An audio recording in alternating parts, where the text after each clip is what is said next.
गीतेमध्ये भगवान म्हणतात, अंतकाळी जो माझे स्मरण करतो व देहत्याग करतो तो मला येऊन मिळतो.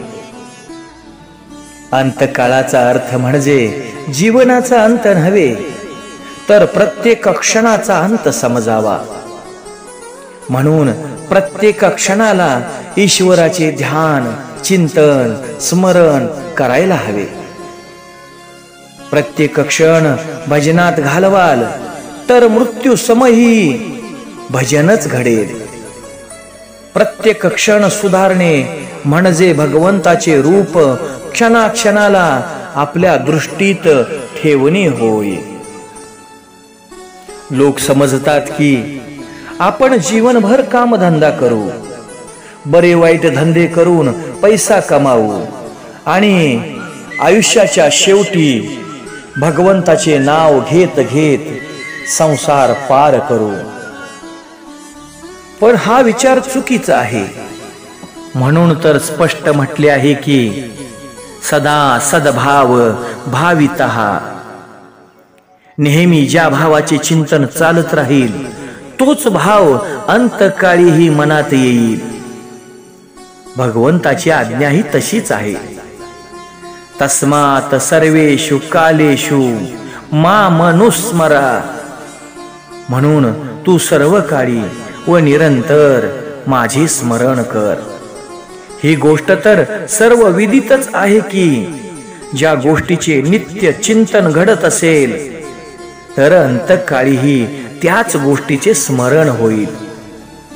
एक सोनार आजारी असल्यामुळे अंथरुणावर पडला होता. बरेच दिवस तो बाजारात जाऊ शकला नाही. म्हणून त्याच्या मनात सोने व सोन्याचे भाव याचेच विचार घोळत असत. अशा वेळी त्याचा अंतकाळ जवळ आला. ताप वाढत होता. डॉक्टर आले. ताप मोजून पाहिला. त्यांनी सांगितले 105 सोनाराला वाटले. सोन्याचाच भाव सांगितला.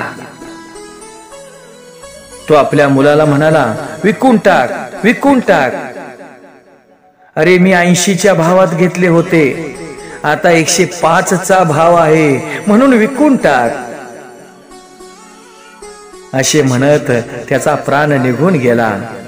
सोनाराने आपले सर्व जीवन सोन्याच्या खरेदी विक्रीत घालवले होते. त्यामुळे त्याच्या मनात सारखे सोन्याचेच विचार चालू होते.